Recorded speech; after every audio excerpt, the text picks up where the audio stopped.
اب میرے بھائیوں اگلی جو آیت ہے نا سورہ البقرہ کی آیت نمبر 164، اسے آیت الآیات کہا جاتا ہے، اس کا نام ہے ایسی آیت جس میں اللہ کی کئی آیات بیان ہوئی ہیں، اللہ کی قدرت کی نشانیاں، سائنس آف گاڈ، ایک نہیں بے شمار۔ اور قرآن حکیم میں سورۃ البقرہ کی آیت نمبر 164 کے مقابلے پہ کوئی ایک آیت ایسی نہیں ہے جس میں صرف ایک آیت کے اندر اللہ تعالیٰ کی قدرت کے فزیکل فینومینا آف نیچر، جو اللہ تعالیٰ کے فینومینا بنائے ہوئے ہیں،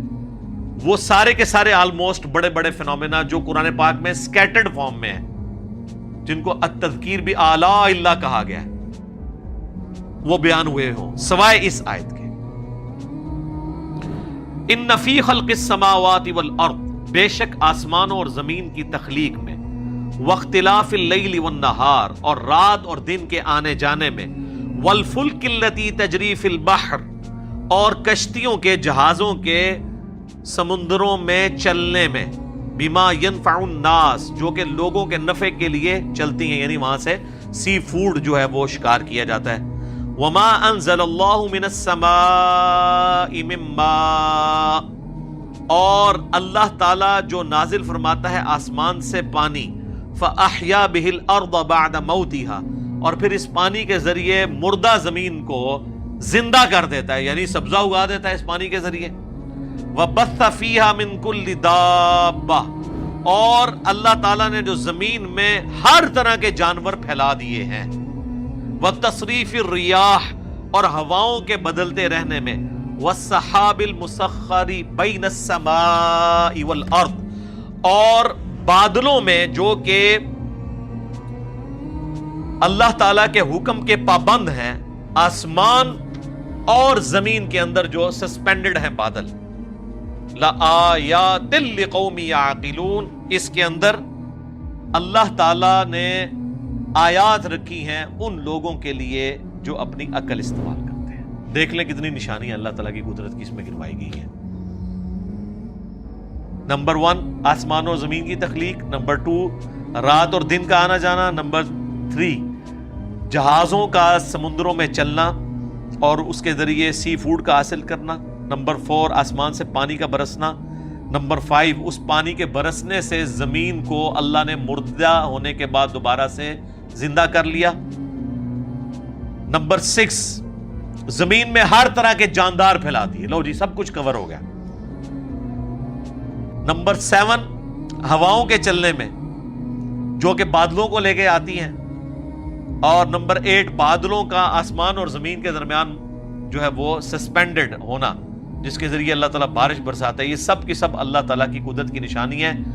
یعنی جس میں ذرا سی بھی عقل ہے اللہ تعالیٰ ہمارا ہے، وہ ان چیزوں کو دیکھ کے رزلٹ پہ پہنچ جائے گا کہ یہ کسی کے کرنے سے ہو رہا ہے۔ God is the only explanation of all the physical phenomena in this universe۔ اللہ ہی واحد وضاحت ہے اس کائنات میں ہونے والے ہر فزیکل فینومینا کی۔ تو اب جس اللہ کی یہ کوالٹیز ہیں اس کے مقابلے پہ اگر کسی اور کے ساتھ وہ چیزیں وابستہ کر دی جائیں تو اس سے بڑا کوئی جرم نہیں ہو سکتا، اور یہی اللہ اس چیز کا حقدار ہے کہ اس کے ساتھ شدید محبت کی جائے، دلی محبت آخری درجے کی، جو کسی اور مخلوق کے ساتھ نہیں ہو سکتی۔ تو اللہ تعالیٰ ایک کرائٹیریا پھر اس حوالے سے ڈسکس کر رہے ہیں، وَمِنَ النَّاسِ مَن يَتَّخِذُ مِن دُونِ اللَّهِ، اور لوگوں میں ایسے لوگ بھی ہیں، ایسے بدبخت لوگ ہیں جنہوں نے اللہ کے سوا اور ہستیوں کو پکڑ لیا ہے، اندادا یحبونہم کحب اللہ، اللہ کے مقابلے پہ انہیں اپنا ند مان لیا ہے، مد مقابل، اور ان سے ویسی محبت کرتے ہیں جیسی اللہ سے کرنی چاہیے تھی۔ اللہ اکبر، یہ آیات پڑھی جاتی ہے نا تو لوگ سمجھتے ہیں شاید یہ مشرکین عرب کے بارے میں نازل ہوئی تھی۔ تو مشرکین عرب اگر اس جرم کے اوپر مجرم ہے اللہ کے حضور، تو آج بھی جو لوگ یہ کر رہے ہیں وہ بھی اسی طریقے سے مجرم ہے۔ اور آپ کو آج مسلمانوں میں اکثریت ایسے لوگوں کی نظر آئے گی جو اگر آپ ان سے حلفیہ بیان لیں تو وہ کبھی یہ نہیں کہیں گے کہ ہم اللہ سے بڑھ کے کسی سے محبت کرتے ہیں، لیکن ان کا ایٹیچیوڈ یہی ہے۔ وہ آپ کو کبھی شعر سنائیں گے، اللہ اللہ کیے جانے سے اللہ نہ ملے گا، اللہ والے ہیں جو اللہ سے ملا دیتے ہیں، اور اللہ والے ان کو کہہ رہے ہوتے ہیں جو اپنی عبادت کروا رہے ہوتے ہیں۔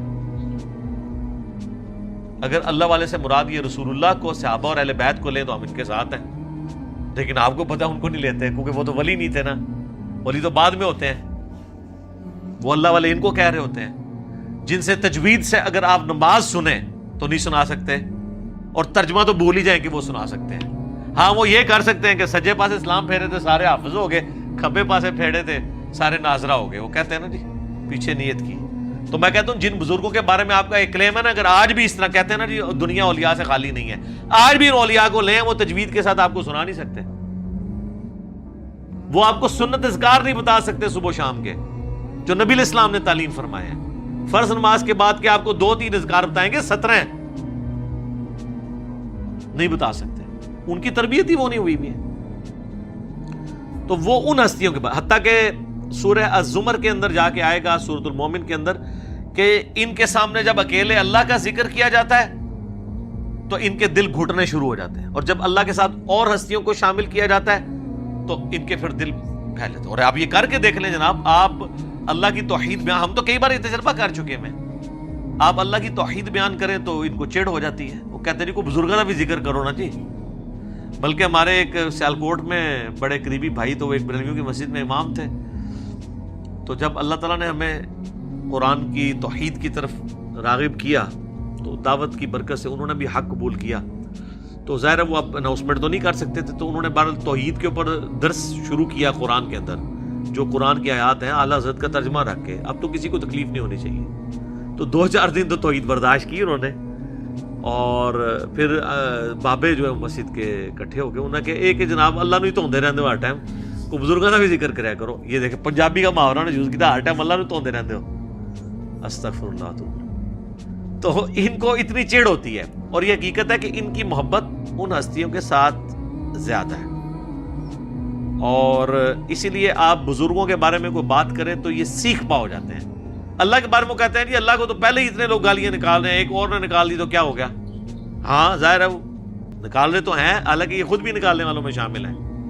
جی۔ سورہ مریم میں آتا ہے کہ جو اللہ تعالیٰ کے لیے بیٹا تجویز کرتا ہے، یعنی شرک کرتا ہے، شرک کی کوئی بھی فارم ہو،